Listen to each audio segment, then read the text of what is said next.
الحمد للہ رب العالمین، الصلاة والسلام علی رسولہ الکریم، شفیع المذنبین، رحمۃ للعالمین، مولانا و مولا الثقلین، قائد الحرف المحجلین، وسیلتنا فی الدارین الی اللہ رب العالمین، سیدنا و مولانا محمد وعلی آلہ و اصحابہ اجمعین، ومن تبعہم بإحسان الی یوم الدین۔ اما بعد فقد قال اللہ سبحانہ وتعالی فی القرآن المجید والفرقان الحمید۔ اعوذ باللہ من الشیطان الرجیم، بسم اللہ الرحمن الرحیم۔ یا ایہا الذین آمنوا توبوا الی اللہ توبۃ نصوحا۔ صدق اللہ مولانا العلی العظیم، وبلغنا رسولہ النبی الکریم، ونحن علی ذلک لمن الشاہدین والشاکرین والحمد للہ رب العالمین۔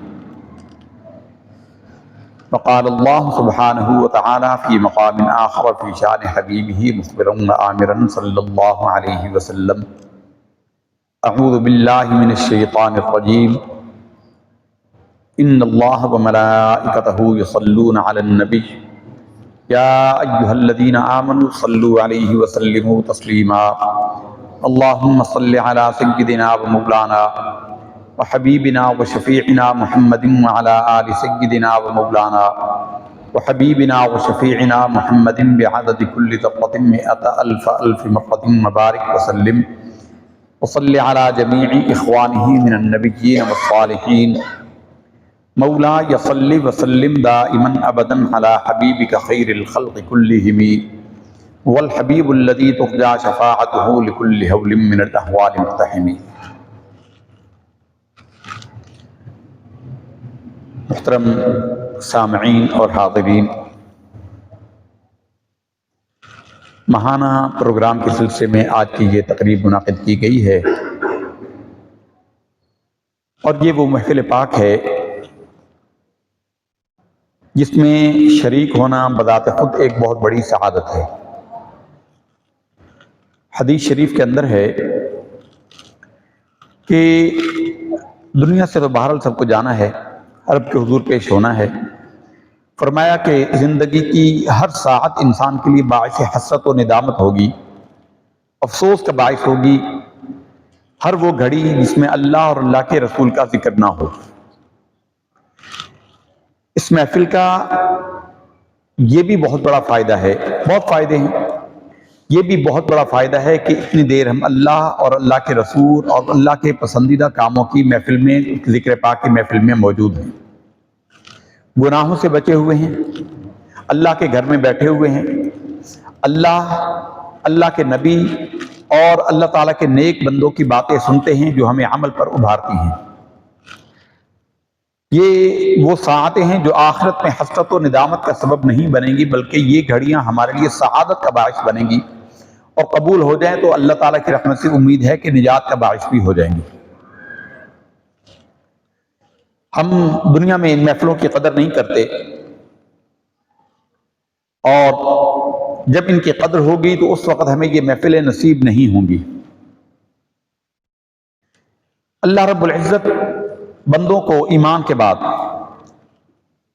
جس عمل کی سب سے زیادہ اللہ نے ترغیب دی ہے، اور جس عمل سے اللہ تعالیٰ سب سے زیادہ خوش ہوتا ہے بندوں کے اعمال میں، ایمان والوں کے اعمال میں، وہ ہے توبہ۔ توبہ کرنا اللہ کو اتنا پسند ہے کہ انسان کے کسی عمل سے بشمول روزہ، نماز، حج، زکوٰۃ سے اللہ اتنا خوش نہیں ہوتا بندے کی توبہ کرنے سے جتنا وہ خوش ہوتا ہے۔ حدیث شریف کے اندر ہے کہ جب بندہ مومن توبہ کرتا ہے تو عرش پر اللہ تعالیٰ فرماتا ہے کہ جنتوں کو سجا دو کہ آج رب کے بندے نے اپنے رب سے صلح کر لی ہے۔ توبہ کرنا، اور توبہ جو ہے ویسے تو الندم ہی توبہ حدیث شریف کے اندر ہے، بندہ جو اعمال کرتا ہے اس پہ شرمندہ ہو جائے، یہ عمل توبہ کا آغاز ہے، عمل توبہ کا آغاز ہے۔ ندامت، گناہوں پر شرمندگی، عمل توبہ کا آغاز اسی سے ہوتا ہے، جیسا کہ حدیث شریف میں ہے، حضور نے فرمایا الندم ہی التوبہ، ندامت ہی توبہ۔ بچوں کو پیچھے کر دو یار، یہ بچوں کو پیچھے ہٹا دیں۔ ندامت ہی توبہ ہے۔ بندہ مومن جب نادم ہوتا ہے، شرمندہ ہوتا ہے، تو پھر اللہ تعالیٰ اس کو توبہ کی توفیق بھی عطا فرماتا ہے۔ توبہ کے ارکان ہیں، توبہ کا پہلا رکن تو یہی ہے۔ توبہ کی عمارت جو قائم ہوتی ہے اس کا پہلا رکن جو ہے وہ ندامت ہے، گناہ۔ بس جو چپ بیٹھے ان کو بیٹھنے دیں، کہ شور کر رہے تھے بس ان کو بیٹھنے دیں، جو چپ بیٹھے ان کو بیٹھنے دیں۔ ندامت جب بندہ کرتا ہے، یہ عمل توبہ کا پہلا رکن ہے، اللہ کو یہ عمل پسند ہے۔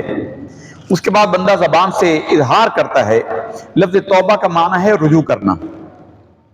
گویا اللہ کی نافرمانی کر کے بندہ اللہ تعالیٰ کی اطاعت کے حدود سے، اطاعت کے دائرے سے جب نکلتا ہے تو اللہ تعالیٰ کی رحمت بھی اس سے روٹھ جاتی ہے، اللہ کی رحمت بھی اس سے منہ پھیر لیتی ہے۔ بندے کو جب احساس ہوتا ہے کہ میں رب کی نافرمانی کر کے اس کے اطاعت کے دائرے سے باہر آ گیا ہوں، بندہ پلٹتا ہے اللہ کے دائرے کی طرف، تو اللہ زیادہ شدت کے ساتھ اس بندے کی طرف پلٹتا ہے۔ حدیث شریف کے اندر ہے، سرکار دو عالم صلی اللہ علیہ وسلم نے ارشاد فرمایا کہ لوگوں، تمہارا رب فرماتا ہے کہ میں اپنے بندے کے گمان کے ساتھ ہوں، میرا بندہ میرے ساتھ جیسا گمان کرتا ہے میں اس کے ساتھ ویسا معاملہ کرتا ہوں۔ میرا بندہ میری طرف ایک بالش بڑھتا ہے تو میں اس کی طرف ایک گز بھر اس کی طرف بڑھتا ہوں۔ میرا بندہ میری طرف چل کر آتا ہے تو میں اس کی طرف دوڑ کر آتا ہوں۔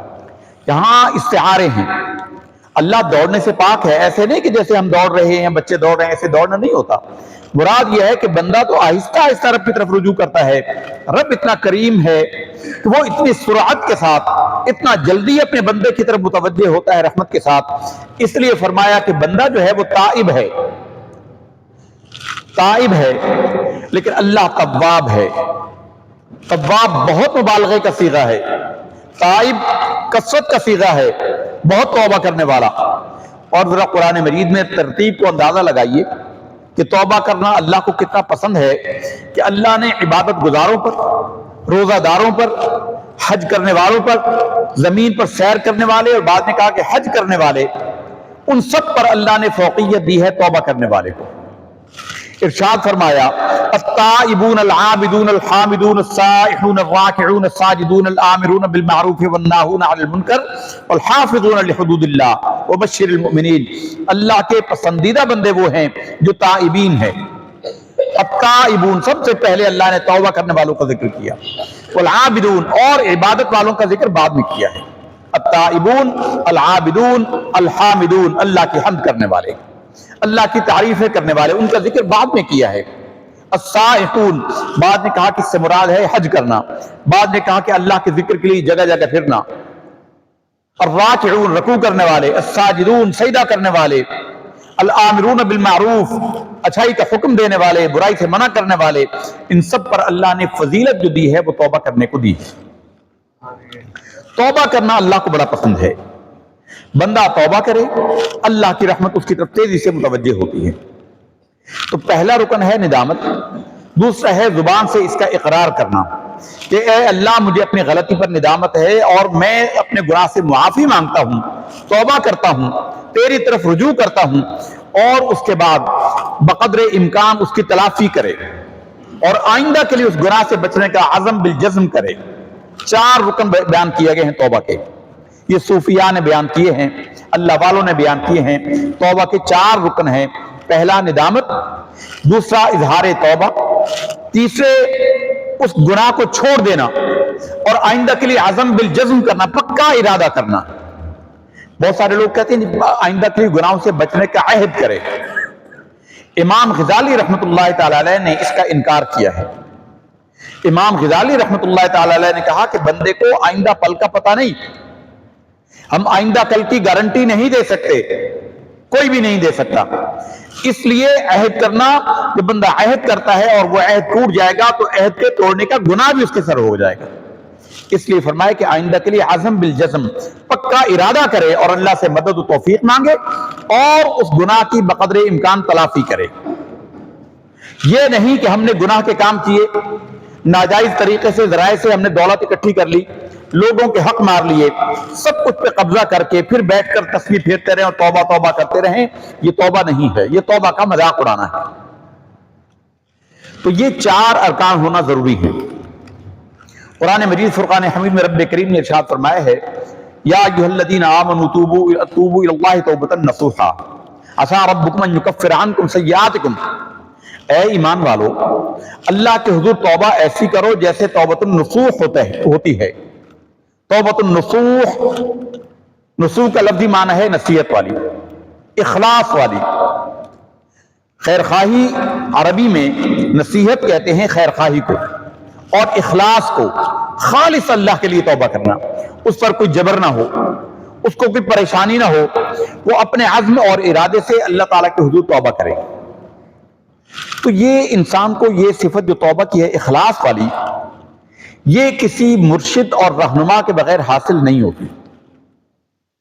یہ وہ توبہ ہے۔ ہمارے ہاں جو یہ لوگ بیعت ہوتے ہیں، مرید ہوتے ہیں، کسی پیر کا مرید ہونا، یہ بیعت ہے، اور یہ بیعت توبہ کہلاتی ہے۔ شریعت کے اعتبار سے توبہ کی بہت ساری اقسام ہیں۔ توبہ کی ایک قسم بیعت کی ایک قسم تو وہ ہے کہ بندہ بیعت اسلام کرے۔ صحابہ کرام رضوان اللہ تعالی علیہم اجمعین نے حضور نبی کریم صلی اللہ علیہ وسلم کے دست مبارک پر جو بیعت کی تھی وہ بیعت اسلام تھی، اسلام پر بیعت کی۔ اسلام کی بیعت کرنے کے بعد اسی میں چونکہ اللہ کے نبی مانا انہیں، تو حضور کی خلافت، حضور کا نبی ہونا، حضور کا حکمران ہونا، حضور کا قاضی ہونا، حضور کا عادل ہونا، حضور کا حاکم ہونا، حضور کا سپہ سالار ہونا، یہ ساری چیزیں حضور کی ذات میں جمع ہو گئی۔ نبی کے ہوتے ہوئے کوئی حضور سے آگے بڑھ نہیں سکتا، تو یہ ساری بیعتیں اس کے اندر شامل تھیں۔ لیکن اس کے باوجود قرآن مجید اس پر شاہد ہے، گواہ ہے قرآن مجید کہ اللہ رب العزت نے فرمایا، ان الذین یبایعونک انما یبایعون اللہ ید اللہ فوق ایدیہم، اے حبیب صلی اللہ علیہ وسلم جن لوگوں نے آپ کے ہاتھ پر بیعت کی ہے، یہ آپ کے ہاتھ پر بیعت نہیں کرتے بلکہ اللہ کے ہاتھ پر بیعت کرتے ہیں، اور اللہ کا ہاتھ ان کے اوپر ہے۔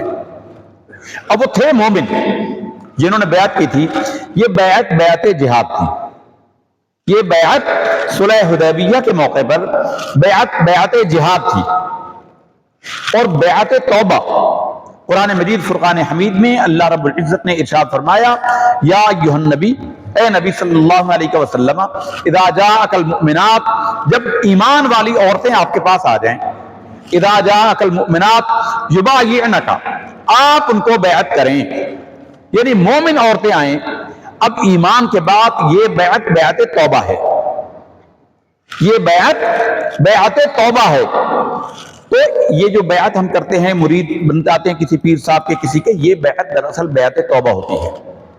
اور اس کا سبب یہ ہے کہ انسان کی فطرت ہے، انسان کے مزاج میں ہے، انسان کسی سے کچھ سیکھتا ہے، انسان مثالیہ پسند ہے، انسان آئیڈیلسٹ ہے، انسان کسی کو فالو کرتا ہے، یہ لازمی بات ہے، چاہے وہ شیطان کو فالو کرے، چاہے کسی نیک کو فالو کرے، انسان ہے، اس کی طبیعت میں ہے نقل کرنا، فالوور ہونا۔ انسان کی فطرت میں اللہ نے یہ شے ودیعت کی ہے، تو کسی نہ کسی کے پیچھے چل کر انسان توبہ جو کرتا ہے وہ توبہ پکی ہوتی ہے، اور یہ قرآن اور حدیث سے یہ ثابت شدہ حقیقت ہے، یہ قرآن و سنت سے ثابت ہے۔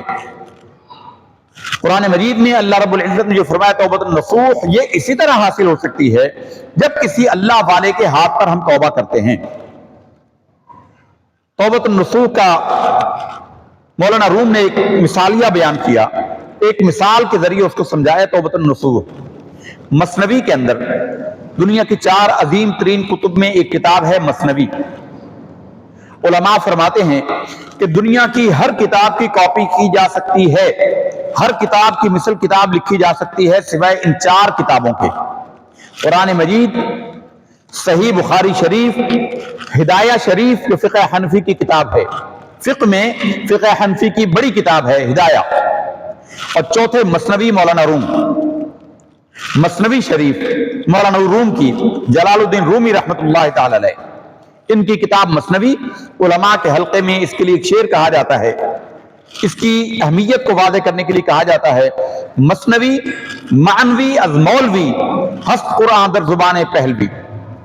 مثنوی جو ہے معنوی معنی کے اعتبار سے فارسی زبان کے اندر جو مولانا روم کی لکھی ہوئی ہے یہ فارسی زبان میں گویا قرآن مجید ہے، اس لیے کہ انہوں نے قرآن مجید کے مضامین کو مثال کے پیرائے میں ایک مثال انہوں نے بیان کی، اس مثال کے ذریعے قرآن مجید کے مضمون کو سمجھایا.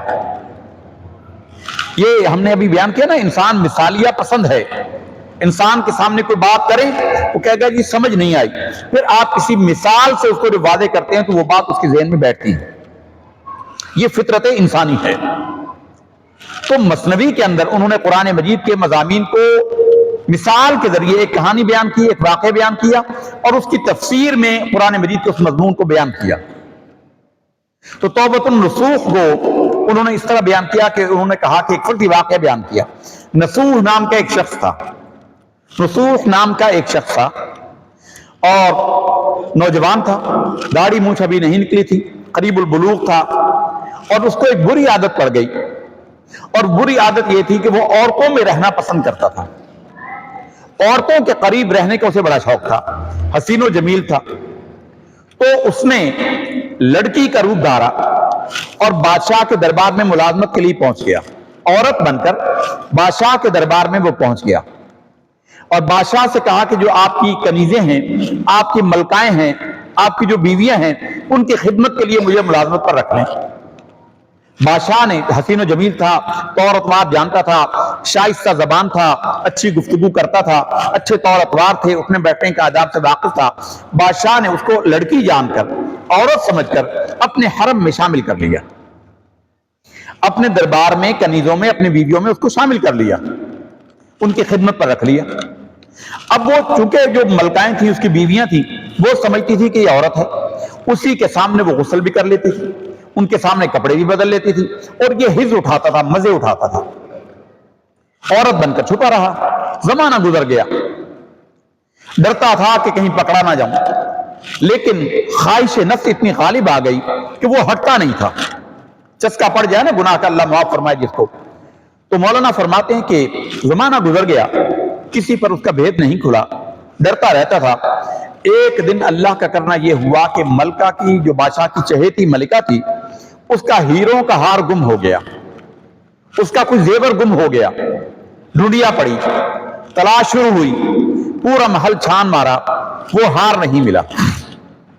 تو بادشاہ نے کہا کہ، بادشاہ کو بتایا گیا، بادشاہ نے کہا کہ حرم سرا کے اندر جہاں عورتیں ہوتی ہیں ادھر کوئی مرد تو آتا جاتا نہیں، جو عورتیں ہیں ان میں سے کوئی باہر گیا نہیں، محل کے دروازے بند کر دیے جائیں اور سب کی جامع تلاشی لی جائے، سب کی تلاشی لی جائے.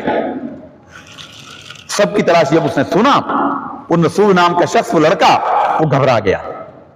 انہوں نے کہا کہ آج تک تو بچا رہا تھا، اب جب لباس اتار کر تلاشی لی جائے گی، میرا بھید کھل جائے گا کہ میں لڑکی نہیں، میں لڑکا ہوں، اور اتنا عرصہ میں نے بادشاہ کے حرم میں خیانت کی ہے اور اس کی سزا سوائے موت کے اور کچھ ہو نہیں سکتی. بادشاہ تو بات بات پر گردن اڑوا دیا کرتے تھے. اب وہ گھبرا گیا. اس نے اس سے پہلے کو تلاشی شروع ہوئی اور سینکڑوں کنیزیں تھیں، سینکڑوں غلام تھے، تلاشی شروع ہوئی. اس نے ایک جگہ مصلی بچھایا اور رب کے حضور سجدے میں گڑ گڑایا اور کہا کہ اے اللہ آج بچا لے، آج پردہ رکھ لے، آج رسوائی سے بچا لے. میں تجھ سے وعدہ کرتا ہوں کہ آئندہ ایسا گناہ نہیں کروں گا، یہ غلطی نہیں کروں گا. وہ سجدے میں گڑ گڑا کر دعائیں کرتا رہا. ادھر تلاشی شروع ہوئی.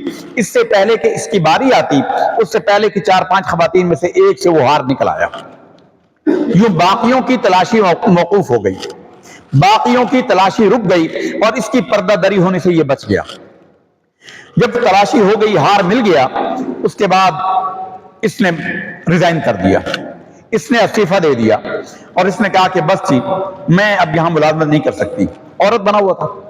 بادشاہ نے کہا، بادشاہ کو اس کے اطوار بڑے پسند تھے، کنیزوں کو بھی، اس کی ملکاؤں کو، اس کی بیویوں کو بھی بڑے اس کے عادتیں اور اطوار پسند تھے.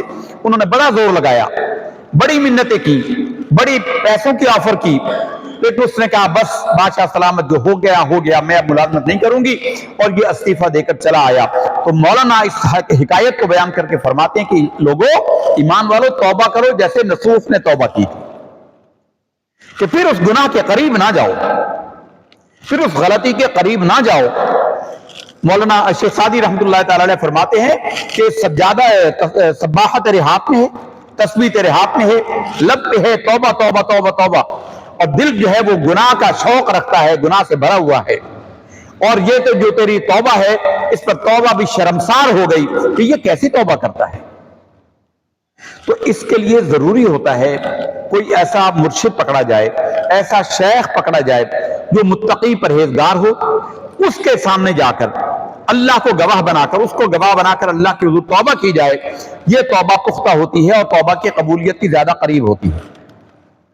صحیح بخاری کی حدیث ہے، بخاری شریف کی حدیث کتنی معروف حدیث ہے، اور آپ نے یقیناً کئی دفعہ سنی ہوگی علماء سے. تذکرہ دوبارہ یاد آ جاتا ہے تو سے یاد دہانی ہو جاتی، ایمان تازہ ہو جاتا ہے.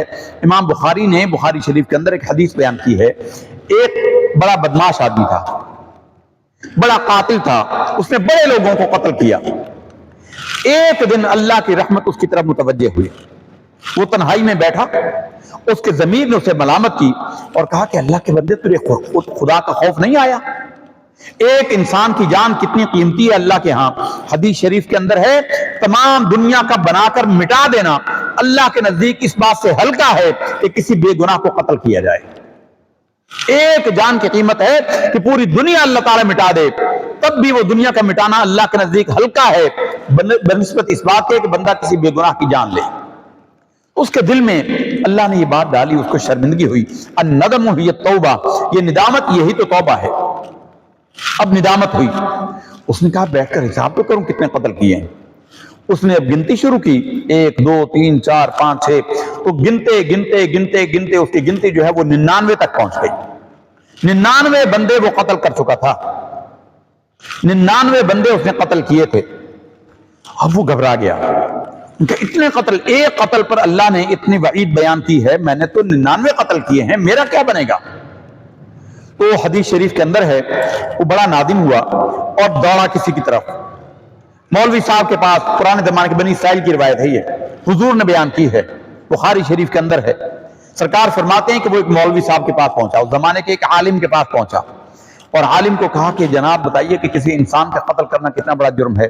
فرمایا بہت بڑا جرم ہے. یہ حدیث جو بیان کی کہ زمین و آسمان کا مٹا دینا اللہ کے نزدیک ہلکا ہے اس بات سے کہ کسی بے گناہ کو قتل کیا جائے. انہوں نے کہا اگر کسی نے بہت زیادہ قتل کیے ہوں، انہوں نے کہا اس کے لیے کوئی معافی نہیں. کہا اگر اتنے قتل 99 قتل کیے ہوں، تو مولوی صاحب نے کہہ دیا کہ بھائی اس کے لیے کوئی معافی نہیں. وہ کیسے بچے گا؟ ایک قتل کا اتنا گناہ ہے، 99 والا کیسے بچے گا؟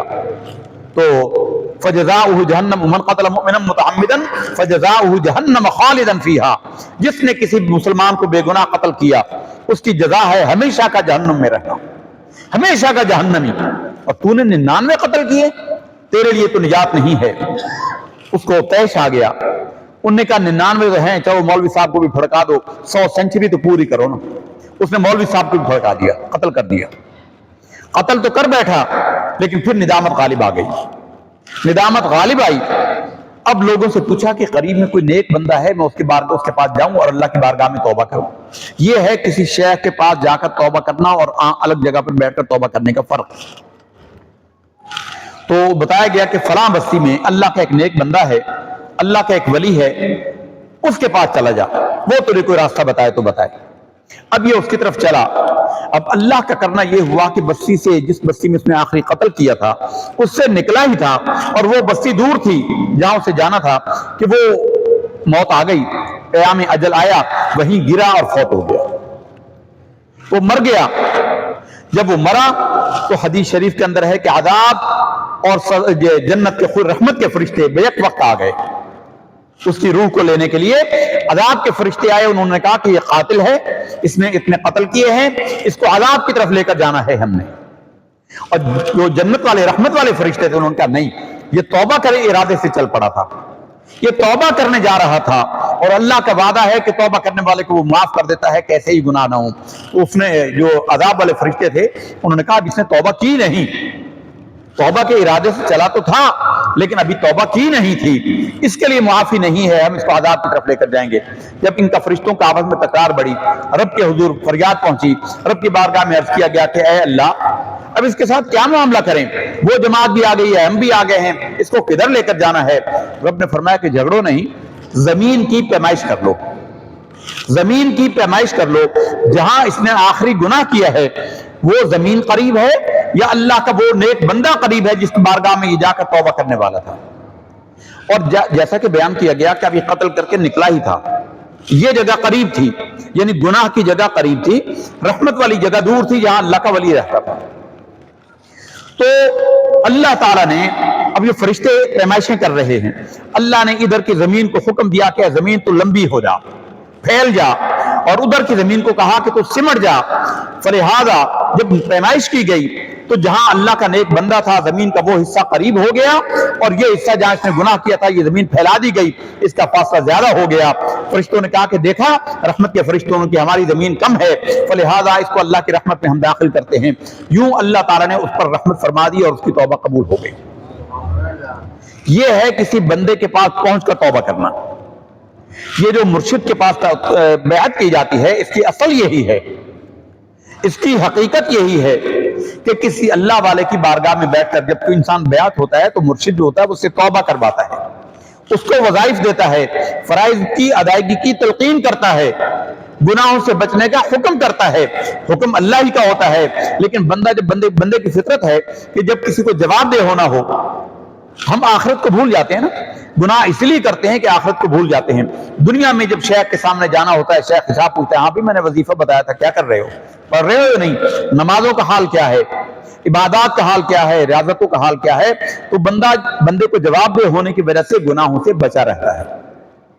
یہ ہے بیعت کی حقیقت۔ بصرہ کی ایک بات ہے، بصرہ میں ایک صاحب رہا کرتے تھے، حبیب نام کا ایک شخص رہتا تھا۔ حبیب نام کا ایک شخص تھا، وہ سود کا کام کرتا تھا، سود کا لین دین کرتا تھا، اور آپ جانتے ہیں کہ سود وہ جرم ہے جس کو اللہ اور اللہ کے رسول سے اعلان جنگ کہا گیا ہے۔ فَإِن لَّمْ تَفْعَلُوا فَأْذَنُوا بِحَرْبٍ مِّنَ اللَّهِ وَرَسُولِهِ، پھر اگر تم باز نہ ہو، پھر بھی اگر یہ کرو، باز نہیں آؤ گے تو اللہ اور اللہ کے رسول سے اعلان جنگ کرو گے۔ تو حبیب جو ہے یہ بڑا سود خور تھا، اور سود خور کا جو سب سے کم درجے کا اس کا گناہ ہے نا، فرمایا کہ اس کا دل جو ہے وہ پتھر سے زیادہ سخت ہو جاتا ہے۔ سود کے وبالوں میں سب سے بڑا وبال پہلا یہ پڑتا ہے کہ سود خور کا دل سخت ہو جاتا ہے۔ ولیم شیکسپیئر نے ایک ڈرامہ لکھا ہے، انگریزوں کا بہت بڑا ادیب ہے، ڈرامہ نگار ہے، 500-600 سال پہلے کا ہے۔ اس میں وہ ایک سود خور کا واقعہ یہودی کا بیان کرتا ہے۔ وہ کہتا ہے کہ وہ جب پیسے لینے جاتا تھا تو وہ جس سے مقروض تھا، مقروض کے پاس جاتا، اگر پیسے وہ نہ لوٹا سکتا تو اس کے جسم میں سے گوشت کا حصہ کاٹ کے لے آتا تھا۔ یہ سود خور کی عادت ہوتی ہے۔ تو حبیب بھی اس کی عملی تفسیر تھی۔ یہ حبیب نامی شخص جو ہے یہ بھی اس کی عملی تفسیر تھا۔ یہ جب کسی سے سود کے پیسے لینے جاتا تھا، اگر پیسے مل گئے، قرضہ مل گیا، سود اور قرضہ مل گیا تو فبہا، نہ ملتا تو اس کے گھر سے کوئی نہ کوئی چیز لے کر ہی آتا تھا، یہ خالی ہاتھ واپس نہیں آتا تھا، کچھ نہ کچھ لے کر آتا تھا۔ تو فرمایا کہ ایک مرتبہ اس نے کسی سے قرضہ لینا تھا، بیوی سے کہا کہ فلاں صاحب سے میں پیسے لینے ہیں، میں لے کر آتا ہوں۔ اس کے گھر گیا، یہ حبیب گیا، رستے میں بچے کھیل رہے تھے۔ اب یہ اللہ کی طرف سے اعلان ہوتا ہے، اللہ علیم بذات الصدور ہے، دلوں کے رازوں کا جاننے والا، اور دلوں پر قرآن مجید میں اللہ تعالیٰ فرماتا ہے کہ اعلموا ان اللہ یحول بین المرء وقلبہ، لوگوں جان لو کہ اللہ انسان اور اس کے دل کے درمیان حائل ہے، یعنی ہم اپنے دل کے اتنے قریب نہیں ہیں جتنا ہمارا رب ہمارے اور ہمارے دل کے درمیان ہے، رب اتنا قریب ہے۔ اب رب نے ان بچوں کے دل میں بات ڈال دی، بچے کھیل رہے تھے، حبیب وہاں جا رہا تھا، حبیب کو دیکھ کر بچے کہنے لگے ہٹ جاؤ ہٹ جاؤ، حبیب سود خور آ رہا ہے، حبیب سود خور آ رہا ہے، یہ نہ ہو کہ اس کا سایہ ہم پر پڑ جائے اور ہم بھی بدبخت ہو جائیں۔ حبیب کے دل پر پہلی چوٹ لگی، یار تو اتنا برا ہے کہ بچے بھی تو اسے پناہ مانگتے ہیں، تیرے سائے سے پناہ مانگتے ہیں۔ لیکن قساوت قلبی، دل کی سنگدلی نے اس کو مجبور کیا، یہ مقروض کے گھر گیا۔ مقروض گھر نہیں تھا، اس کی بیوی گھر سے کھانا پکنے کی خوشبو آ رہی تھی، اس نے دروازہ کھٹکھٹایا، پوچھا کون، تو اس نے بتایا کہ حبیب ہوں۔ عورت ڈر گئی، انہوں نے کہا تو حبیب سود خور ہے، اس کا تو ہم نے پیسے دینے ہیں۔ انہوں نے کہا جی حکم. انہوں نے کہا جی شوہر کو بھیجو میں پیسے لینے آیا ہوں. انہوں نے کہا جی وہ تو گھر پہ نہیں ہے. کہا کہ کچھ نہ کچھ تو دو پھر. انہوں نے کہا کچھ نہیں اللہ کے بندے کئی دن سے بھوکے تھے, آج کہیں سے بکری کی سری اور پائے آئے تھے تھوڑے سے, تو پکا رہی ہوں, 2-3 دن کے بھوکے ہیں, بچے بھی بھوکے ہیں, تو آج یہ کھانا بنا رہی ہوں, یہ بچے کھائیں گے, اس کو چھوڑ دی, اس کے علاوہ ہمارے پاس کچھ نہیں ہے. اس نے کہا میں نہیں جانتا, مجھے تو دو. جب اس نے بار بار انکار کیا عورت نے کہ ہے ہی کچھ نہیں, تو اس نے کہا کہ یہ گھر میں گھس گیا اور پکتی ہوئی ہانڈی اس نے اوپر سے اتار لی. پکتی ہوئی ہانڈی اتاری اور گھر لے آیا. تو بیوی کو کہا کہ بیوی لے اس کو کھانا پکا, اور جب پک جائے تو مجھے بتانا, پھر کھانا کھائیں گے. بیوی نے کھانا پکایا. اس کے خیال میں جب کھانا پک گیا, دیگچی سے جب ڈھکن اٹھایا, وہ سارا کھانا خون میں تبدیل ہو چکا تھا, وہ خون بن چکا تھا. اب یہ گھبرا گیا. حبیب کو پہلے چوٹ لگی ہوئی تھی دل پہ, اب اللہ کی رحمت بندے کی طرف متوجہ ہوتی ہے. ندامت ہوئی, اللہ کی رحمت نے اس کی دستگیری کی, اس کے دل میں توبہ کا خیال آیا, فوراً شرمندہ ہو گیا. میں نے کہا کتنا ظالم ہے اے حبیب, تیری بدبختی سے بچے پناہ مانگتے ہیں. تو اس نے پتہ کیا کہ علاقے میں نیک اور صالح بزرگ کون ہیں, جو ہم کہہ رہے ہیں کہ شیخ کی بارگاہ میں جا کر بیعت کرنا یہ بیعت کی اصل ہے. تو حبیب عجمی کہلاتے تھے. یہ پتہ کرتے کرتے پہنچے حسن بصری کے پاس. بصرہ میں حسن بصری رہا کرتے تھے. امام حسن بصری, بڑی شان ہے ان کی. امام حسن بصری ان کی بڑی شان ہے. ایک روایت کے مطابق حضرت ام المؤمنین سیدہ ام سلمہ رضی اللہ تعالیٰ عنہ کے گھر میں ان کی پرورش ہوئی, اور رسول اللہ صلی اللہ علیہ وسلم کے بچے ہوئے پیالے میں سے پانی انہوں نے پیا ہوا تھا. حسن بصری کا بڑا مقام ہے, کسی اور موقع پر ان کا واقعہ بیان کریں گے آپ کے سامنے. تو یہ حسن بصری کے پاس گئے اور ان سے کہا حضور میں توبہ کرنے آیا ہوں, میرے یہ گناہ ہیں. انہوں نے کہا بھی گناہ کے اعتراف سے گناہ نہیں مٹتا جب تک تو اس کی تلافی نہ کرے. انہوں نے کہا جی کیا تلافی ہے؟ انہوں نے کہا جتنا تو نے لوگوں سے مال سود میں لیا ہے سارا ان کو لوٹا دے, جن سے لیا ہے. انہوں نے کہا سارے تو مجھے یاد نہیں ہیں. انہوں نے کہا جو یاد ہیں ان کو لوٹا دے, باقی کا مال مالکوں کی نیت سے صدقہ کر دے, اللہ کے راستے میں خرچ کر دے. حرام کا مال رکھ کر توبہ نہیں ہو سکتی, بقدر امکان کی اس کی تلافی کرنی چاہیے. اب دل پر چوٹ پڑ چکی تھی. اب یہ شیخ کے پاس سے آئے اور انہوں نے گھر میں آ کر جن کے پیسے تھے, سامان رکھا ہوا تھا, سونے چاندی تھے, جواہرات تھے یا کیش تھا, جو بھی تھا, جو انہیں یاد آئے ان کے حوالے کیے. باقی کے پیسے اللہ کے راہ میں مالکوں کی طرف سے کہ جن کا مال ہے نیت کی, اے اللہ یہ جن کا مال ہے تو جانتا ہے, اے اللہ میں اپنے گھر میں کوئی حرام کا مال نہیں رکھتا, میں ان کی طرف سے اسے صدقہ کرتا ہوں, تو اسے قبول فرما لے. پورا گھر خالی کر دیا, گھر خالی کر دیا. بی بی نے کہا گھر میں تو کچھ رہا نہیں, کھائیں پیئیں گے کیا؟ تو اس نے کہا کہ تیرے کانوں میں سونے کی بالیاں ہیں, یہ بیچتے, اس سے کھانا کھا, میں کو مزدوری تلاش کرتا ہوں, آج کے بعد یہ حرام کا دھندا بند. اس کے بعد جب یہ جانے لگا, اتفاق سے حبیب جہاں سے گزرے وہیں راستے میں وہی بچے کھیل رہے تھے. وہ بچے کہنے لگے ہٹو ہٹو, حبیب رب کی بارگاہ میں توبہ کر کے آیا ہے, حبیب رب کی بارگاہ میں توبہ کر کے آیا ہے, تو تم اس کے راستے سے ہٹ جاؤ, کہیں تمہارا ناپاک سایہ اس کے اوپر نہ پڑ جائے. یعنی دیکھیے اللہ تعالیٰ کیسے انسانوں کے دلوں میں اعلان کرواتا ہے. حدیث شریف کے اندر ہے, صحیح حدیث کے اندر بخاری میں ہے, سرکار دو عالم صلی اللہ علیہ وسلم نے ارشاد فرمایا کہ اللہ تعالیٰ جس بندے سے محبت کا ارادہ فرماتا ہے, اللہ تعالیٰ جبریل امین کو بلاتا ہے اور کہتا ہے کہ جبریل میں نے فلاں بندے کو اپنا دوست بنا لیا ہے, میں اس سے محبت کرتا ہوں, فلہذا تم بھی اس سے محبت کرو. جبریل اس سے محبت کرتا ہے. پھر جبریل فرشتوں کی جماعت میں آتے ہیں اور جبریل کہتے ہیں کہ فرشتوں, اللہ تعالیٰ نے فلاں بندے کو اپنا محبوب بنا لیا ہے, بس اللہ اس سے محبت کرتا ہے, تم بھی اس سے محبت کرو. وہ فرشتے اس کو محبوب بنا لیتے ہیں. پھر اللہ تعالیٰ کے وہ فرشتے زمین پر اپنے کاموں کے لیے جب آتے ہیں تو لوگوں کے دلوں میں, ایمان والوں کے دلوں میں ان کی محبت ڈال دیتے ہیں. فرشتے پوری زمین میں.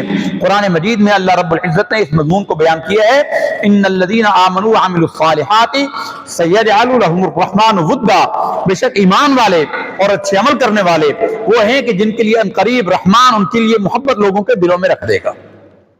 تو یہ جو محبوبیت ہے, آج جب داتا صاحب کا نام لیا جاتا ہے لوگ کٹھے ہو جاتے ہیں, غوث اعظم کا نام لیا جاتا ہے کٹھے ہو جاتے ہیں, نہ کسی نے دیکھا, نہ ان سے کوئی لالچ, نہ کوئی ان سے مطلب, محض اللہ کے ولی ہونے کی وجہ سے ہم ان سے محبت کرتے ہیں. یہ محبت ایمان والوں کے دلوں میں اللہ تعالیٰ ودیعت فرماتا ہے اپنے اس وعدے کے مصداق. تو حبیب گئے اپنے شیخ کے پاس, بتایا کہ حضرت میں سارا حرام کا مال نکال آیا ہوں، اب میرے گھر میں کوئی ناجائز مال نہیں ہے۔ تو نے کہا ہاں اب ٹھیک ہے، اب تجھے میں وظیفہ دیتا ہوں اور جنگل میں چلا جا اور یہ چلا کر، صبح سے لے کے شام تک پڑھا کر، رات کو گھر جائے گا، یہ 1 مہینہ تیرا عمل ہے۔ اب جناب یہ گھر سے تو کہا ہے کہ ملازمت کرنے جاتا ہوں، اور وہاں آ کر یہ اپنی اوراد و وظائف پڑھنے میں مشغول ہو گئے، صبح سے لے کر شام تک وظیفہ کرتے رہے۔ شام کو جب گھر آئے، بی بی نے کہا مزدوری کھانا، انہوں نے کہا جو تیرے پاس پیسے ہیں نا وہ چلنے دے، اس مالک ہمارا بڑا کریم ہے، بڑا مہربان ہے، اس نے کہا مہینے کے بعد حساب کروں گا، مہینے کے بعد پیسے دوں گا۔ تو وہ بیوی نے کہا ٹھیک ہے، وہ زیور بیچا ہوا تھا، کچھ پیسے تھے، خرچہ ہوتا رہا۔ اتفاق سے 28 29 دن 30 دن وہ مہینہ پورا ہوتا رہا، 2-3 دن پہلے سامان ختم ہو گیا، پیسہ ختم ہو گیا، راشن ختم ہو گیا۔ بی بی نے کہا اب، انہوں نے کہا کہ مہینہ ختم ہونے والا ہے، 2-4 دن رہ گئے، مالک پیسے دے دے گا، لے آئیں گے، 1-2 دن گزارا کر لیں۔ بی بی بھی صبر والی تھی، اس نے گزارا کر لیا، 2-3 دن فاقے میں گزرے۔ جب مہینہ پورا ہوا تو حبیب گھر آ رہے تھے، ان کے دل میں خیال آیا کہ مہینہ پورا ہو گیا ہے، میں نے کہا تھا کہ مالک بڑا کریم ہے، بڑا مہربان ہے، وہ پیسے دے گا تو کچھ نہ کچھ لے کر آؤں گا، آج مہینہ پورا ہو گیا، آج میں گھر میں کیا لے کر جاؤں گا، بی بی کو کیا منہ دکھاؤں گا۔ تو حبیب جب گھر آئے، گھر کے قریب آئے تو گھر کے اندر سے کھانا پکنے کی خوشبو آ رہی تھی اور گھر سے دھواں اٹھ رہا تھا۔ حبیب حیران ہوئے، دروازہ کھٹکھٹایا، بی بی نے دروازہ کھولا، یہ گھر میں گئے، پوچھا یہ کیا ہے، کیا پک رہا ہے؟ اس نے کہا وہ ہمارے مالک نے سامان بھیجا ہے، راشن بھیجا ہے، آٹا بھیجا ہے، سبزیاں بھیجی ہیں، یہ گوشت بھیجا ہے، یہ بہت سارا سامان بھیجا ہے، اور اس کے ساتھ یہ پیسے بھی دیے ہیں، اور اس نے کہا کہ حبیب سے کہنا کہ دل لگا کر محنت کرے، مزدوری بڑھا دیں گے اس کی۔ حبیب رو پڑے اور کہا کہ اللہ تو کتنا لجپال ہے، تو کتنا کریم ہے کہ میں نے زندگی بھر گناہ کیے، صدق کے دل سے توبہ کی، تو نے ایک دن بھی بھوکا نہیں رہنے دیا، اے اللہ تو نے میرے توقع سے زیادہ مجھ پر کرم کیا، اور جی جان لگا کر عبادت کرنے لگے، اور شیخ کامل ہو گئے، اور اولیاء اللہ کے امام بن گئے، حبیب عجمی کے نام سے معروف ہوئے۔ پھر اللہ نے یہ مقام عطا کیا کہ یہ بصرہ میں ہی رہتے تھے، تو بصرہ میں حسن بصری بھی رہتے تھے، حکومت وقت ان کی دشمن ہو گئی، حکومت وقت ان کی دشمن ہو گئی، اور حسن بصری کی تلاش میں چھاپے مارے جانے لگے، جیسے حکومتوں کا طریقہ ہے، جیسے آج کل بھی ہو رہا ہے، CID والے چھاپے مارتے ہیں، تلاش کرتے ہیں بندے کو پکڑیں، سزا اور جیل میں ڈالیں۔ اور پرانے زمانے کے تو مطلق العنان بادشاہ ہوتے تھے، جیل میں ڈال کے بھول جاتے تھے، جیل کے اندر جس کو ڈال دیا پھر وہ اس کی قسمت ہے کہ بچ جائے، بادشاہ کو کبھی یاد آ جائے نکالے، ورنہ جیل میں ہی پڑے پڑے سڑ کر مر جاتے تھے۔ اب حسن بصری ان سے چھپے اور دوڑتے دوڑتے حبیب اجمی کے پاس بصرہ کی جامع مسجد میں آئے، اور حبیب کو اپنے شاگرد کو، اپنے مرید کو کہا کہ حبیب بیٹا پولیس پیچھے لگی ہوئی ہے، بے گناہ ہوں، پولیس پیچھے لگی ہوئی ہے، تو میں مسجد میں چلا جاتا ہوں، چھپ جاتا ہوں، تیرے پاس آئے تو تو ان کو بتانا نہیں میرا۔ حبیب نے کہا ٹھیک ہے، آپ مسجد میں چلے جائیں۔ یہ حسن بصری مسجد میں آئے، نفل پڑھنے لگ گئے، پولیس ڈھونڈتے ڈھونڈتے حبیب اجمی کے پاس آئی اور کہا کہ حسن بصری کو دیکھا ہے؟ انہوں نے کہا ہاں دیکھا ہے میں نے۔ کہا کہاں ہے؟ کہا اندر مسجد میں نماز پڑھ رہے ہیں۔ اب حبیب یہ سن رہے، حبیب نے کہا اور حسن بصری سن رہے ہیں، دل میں کہا کہ اس نے تو مروا دیا، مرید ہو کر وعدہ کر کے کہ میں نہیں بتاؤں گا، میں مجھے پناہ دی ہے، اور ان کو مخبر ہی کر رہا ہے کہ اندر نماز پڑھ رہا ہے۔ پولیس آئی، اللہ نے ان کی آنکھوں پر پردہ ڈال دیا، حبیب نے تصرف کیا، اللہ نے جو ان کو طاقت دی، کرامت دی، ان کی آنکھوں پر پردہ پڑ گیا اور ان کو حسن بصری نظر نہیں آئے۔ پولیس باہر آئی، انہوں نے کہا کہ بابا مذاق کرتے ہو، اندر تو کوئی نہیں ہے۔ انہوں نے کہا میں مذاق نہیں کرتا۔ وہ پھر آئے اندر، پھر تلاش کیا، ان کو اندر نظر نہیں آئے، پھر واپس گئے۔ کہا بابا بزرگ ہو کر جھوٹ بولتا ہے؟ انہوں نے کہا میں جھوٹ نہیں بولتا، میں نے تو تمہیں کہا وہ اندر تمہیں نظر نہیں آتے، میں کیا کروں، اندر نماز پڑھ رہے ہیں۔ 3 بار انہوں نے پولیس کو اندر بھیجا اور اللہ نے ان کی حفاظت فرمائی، پولیس کو وہ نظر ہی نہیں آئے، اللہ نے ان کی آنکھوں کے آگے پردہ ڈال دیا۔ 3 دفعہ وہ آئے، انہوں نے کہا بزرگ ایسے کوئی معاذ اللہ مجذوب ہیں، پتہ نہیں کیا ہے، تو وہ چلے گئے۔ جب ان کے جانے کا یقین ہو گیا، آوازیں بند ہو گئیں، تو حسن بصری حبیب اجمی اندر آئے اور کہا کہ شیخ اب آ جائیے، پولیس چلی گئی ہے۔ ان کا بیٹے تو نے آج مروانے میں کسر نہیں چھوڑی تھی، تو نے مخبری کی، مروانے میں کوئی کسر نہیں چھوڑی تھی، تو نے مجھ سے وعدہ کیا تھا، تو نے مجھے پناہ دی تھی اندر، اور تو ان کو بتا رہا ہے کہ میں اندر نماز پڑھ رہا ہوں۔ ان کا بزرگوں آپ سے جب سے بیعت کی ہے، یہ عہد کیا تھا کہ کبھی اللہ کی نافرمانی کا کام نہیں کروں گا، آپ سے ہی سیکھا تھا، اب میں جھوٹ کیسے بولتا؟ جھوٹ تو اللہ کو سخت ناپسند ہے، تو میں جھوٹ کیسے بولتا، اس لیے میں نے ان کو بھیجا۔ لیکن اے بزرگوں، شیخ صاحب یہ بتائیے کہ کیا وہ آپ کو پکڑ کر لے جا سکے؟ کیا آپ ان کو نظر آئے؟ بس اللہ کا یہ کرم مانیے، اللہ نے یہ احسان کیا ہے، میری لاج میرے رب نے رکھی ہے۔ آپ کا مقصود یہ تھا کہ وہ آپ کو پکڑ نہ سکیں، اللہ نے آپ پر پردہ ڈال دیا اور ان کو نظر نہیں آیا۔ اس سے زیادہ آپ کیا چاہتے ہیں؟ آپ نے ہی تو سبق دیا تھا کہ اللہ کی نافرمانی کا کام نہ رہے۔ تو جب کسی کے ہاتھ پر انسان بیعت کرتا ہے تو اس کا پہلا فائدہ یہ ہوتا ہے، یہ جو جواب دہی کا احساس ہوتا ہے، اس کی وجہ سے انسان گناہوں سے باز رہتا ہے۔ یہ جواب دہی کا جو احساس ہوتا ہے، شیخ کی ضرورت اس لیے ہے، شیخ کی ضرورت اس لیے ہوتی ہے کہ بندہ اپنے شیخ کے ذریعے رسول اللہ صلی اللہ علیہ وسلم تک متصل ہو جاتا ہے۔ دنیا میں جواب دہی کا احساس ہوتا ہے کہ میرے شیخ نے مجھ سے سوال کر لیا، میرے شیخ نے مجھ سے سوال کر لیا تو میں کیا کہوں گا؟ اللہ کے حضور جانا تو ہم تو غافل، آخرت کے حوالے سے غافلوں میں ہیں۔ اگر ہمارے دل میں غفلت نہ ہو تو دنیا میں کوئی گناہ ہی نہ ہو۔ انسان کی فطرت میں ہے، اللہ نے اس پر غفلت کا پردہ ڈالا ہوا ہے۔ دنیا کا نظام چلانا ہے نا، تو اللہ تعالیٰ نے دل پر غفلت کا پردہ ڈالا ہوا ہے۔ یہ دنیاوی مجبوریاں ہیں۔ اگر یہ نہ ہو، بندہ ہر وقت طبیعت میں حاضر باش ہو، اللہ کی طرف متوجہ ہو، آخرت کی طرف متوجہ ہو، تو اس گناہ تو اس سے ہوگا ہی نہیں، اور دنیا کا کاروبار بھی چل نہیں سکتا۔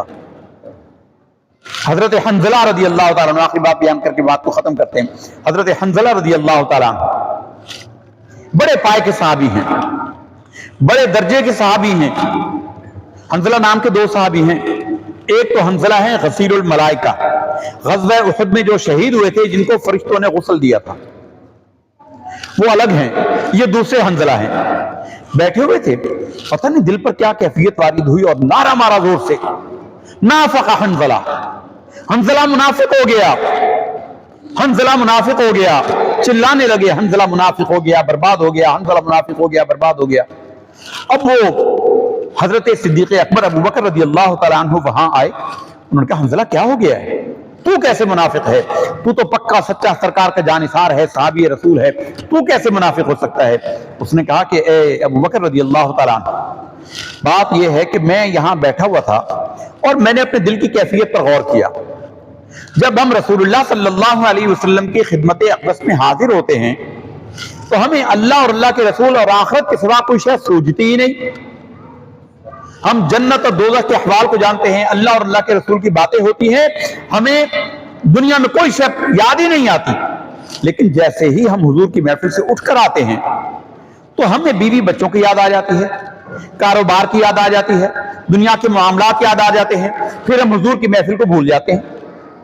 تو حضرت صدیق اکبر ابو بکر رضی اللہ تعالیٰ عنہ نے کہا کہ ہاں بھی یہ کیفیت تو میری بھی ہے۔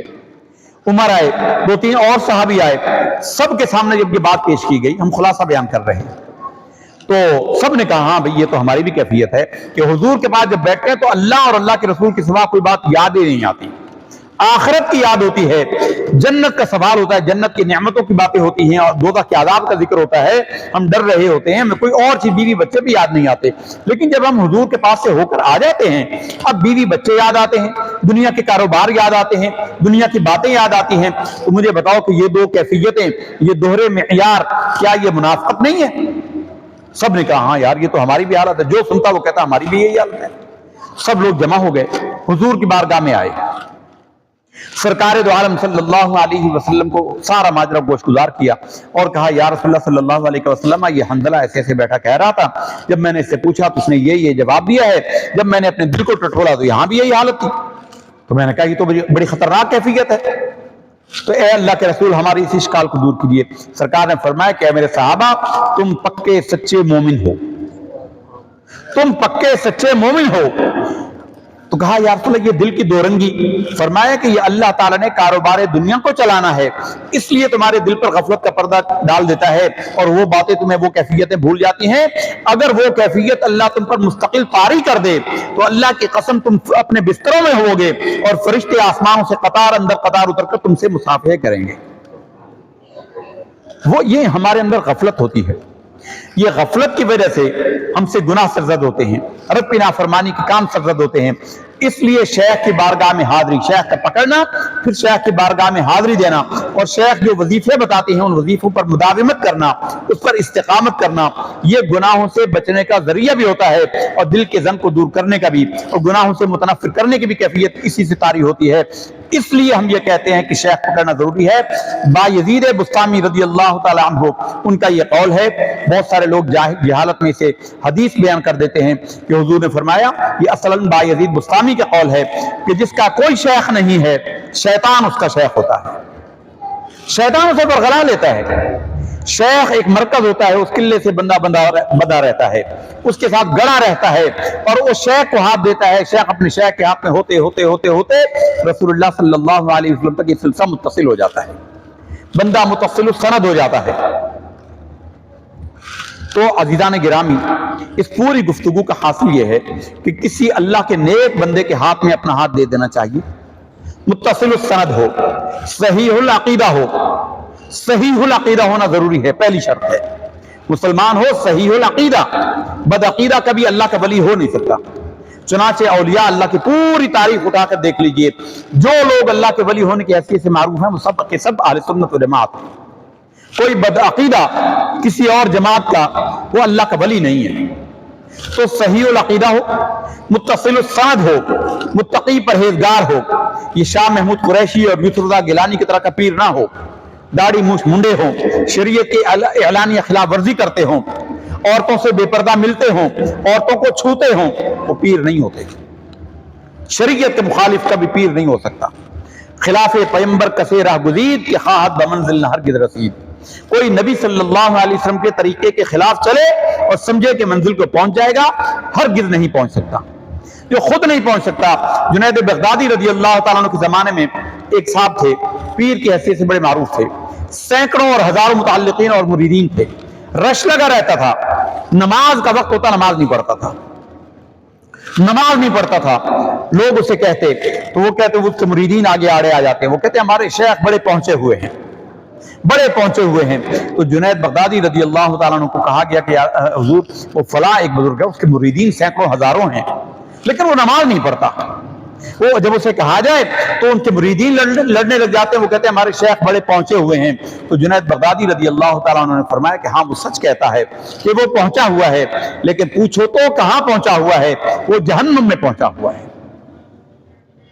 نبی کے راستے کی خلاف ورزی کرنے والا، نبی کی سنتوں کو ہلکا جاننے والا، فرائض کا انکار کرنے والا، عام مسلمان نیک مسلمان نہیں ہو سکتا، اللہ کا ولی کیسے ہو سکتا ہے؟ اس لیے فرمایا کہ اگر تم کسی کو ہوا میں اڑتا ہوا دیکھو، اس کی حیثیت مکھی کے پر کے برابر نہیں، مکھی اس سے زیادہ اچھا اڑ لیتی ہے جب تک کہ وہ سنت مطہرہ کا پابند نہ ہو۔ پانی پر چلتا دیکھو تو اس کو مچھلی سے زیادہ حقیر جاننا جب تک کہ وہ شریعت مطہرہ کا پابند نہ ہو۔ پابند شریعت ہو، پابند شریعت ہو، اعلانیہ گناہ نہ کرتا ہو، باطن کا حال اللہ کے علم میں ہے، اعلانیہ گناہ نہ کرتا ہو، فرائض پر کاربند ہو، گناہوں سے بچتا ہو، بچنے کی کوشش کرتا ہو، متقی اور پرہیزگار ہو، اس کے ہاتھ میں اپنا ہاتھ دے دو، وہ خود بھی اللہ کی بارگاہ میں پہنچے گا، تمہیں بھی اللہ کی بارگاہ تک لے جائے گا۔ اس لیے شیخ پکڑنا ضروری ہے۔ دنیا کے اعتبار سے کسی کے سینکڑوں اور ہزاروں، شاہ محمود قریشی کا آدھا سن مرید ہے، یہ ننگے پیر جاتے ہیں ملتان تک، جو حضور کی سنت کو اپنے چہرے پر نہ سجا سکا، جس کو اللہ معاف فرمائے، ہمیں پتہ نہیں، بدگمانی اللہ معاف فرمائے، نماز نہ پڑھتے ہوں، سید کہلانے والے داڑیاں منڈواتے ہوں، اپنے نانا کی سنت پر خود عمل نہ کرتے ہوں، تو ہمارے رہنما اور ہادی کیسے ہو سکتے ہیں؟ کسی اور اس میں سید اور غیر سید کی کوئی تخصیص نہیں ہے، یہ یاد رکھیے۔ بلے شاہ، شاہ عبداللہ شاہ، جن کو بلے شاہ کہا جاتا ہے، یہ سید ہیں، ان کے جو مرشد ہیں وہ آرائی ہیں، اچ شریف کے رہنے والے، بابا شاہ عنایت قادری رحمۃ اللہ تعالی علیہ، یہ آرائی ہیں، اچ شریف کے رہنے والے۔ بلے شاہ سید ہیں، وہ ان کے مرید ہیں، جان نثار ہیں۔ مرید کوئی کیا ہوگا جو بلے شاہ اپنے شیخ کے مرید تھے؟ تو اس لیے اس تفاخر نسبی کے اندر، نسب میں فخر کرنے کے اندر نہ آئیے، اور کسی اللہ تعالیٰ کے نیک صالح پرہیزگار بندے کے ہاتھ میں اپنا ہاتھ دے دیجئے، فرائض کی پابندی کریں اور اس کو ہلکا نہ جانیں۔ اس کی جب قدر ہوگی، جب قدر پڑے گی، قرآن مجید میں رب فرماتا ہے یوم ندعو کل اناس بامامہم، قیامت کے دن ہم لوگوں کو ان کے جو پیشوا ہوں گے ان کے ناموں سے پکاریں گے، اور اس کی تفسیر میں علماء نے بیان کیا کہ جو دنیا میں جس کا فالوور ہوگا، دنیا میں جس کو پسند کرتا ہوگا، اس کے لیڈر کا نام لیا جائے گا کہ اے فلاں والو آؤ اب آگے آؤ، اے فلاں والو آگے آؤ، اے فلاں والو آگے آؤ۔ تو جو متقیوں اور پرہیزگاروں والے ہوں گے اللہ تعالیٰ ان کے امام کا نام لے گا، جو بدکار اور فاسق و فاجر کا فالوور ہوگا اللہ تعالیٰ اس کے امام کا نام لے گا، اور اللہ تعالیٰ اس کا حشر اسی کے ساتھ کرے گا۔ المرء مع من احب، آخرت میں حشر اسی کا انسان کو اسی کے ساتھ ہوگا جس سے وہ دنیا میں محبت کرتا ہوگا۔